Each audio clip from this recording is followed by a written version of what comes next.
Police revealed that gunman Devin Kelly escaped from a mental health center 5 years ago after sneaking guns onto a U.S. Air Force base and making threats against commanders.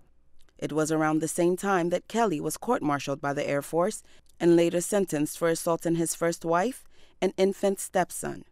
However, his criminal conviction was not registered in the FBI database used for background checks. There was nothing in our databases that precluded him from purchasing a firearm. The Air Force admits they never informed the FBI about his conviction. It's a mistake that allowed him to legally buy the murder weapon. If you're a domestic abuser, you're not supposed to own a gun. He was a domestic abuser. That's why we got all these questions with the Air Force right now, which is how did this get slipped through the cracks?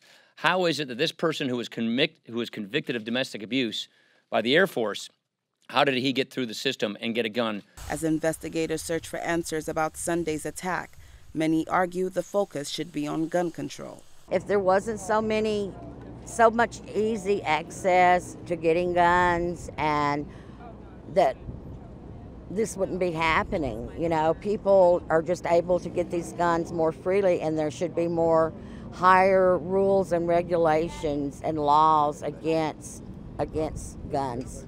The number 2 Republican in the Senate says it's an issue where even a divided Congress can find common ground. There are areas of consensus, and that has to do with the background check system, keeping guns out of the hands of people with mental illness, convicted felons, people who commit domestic violence.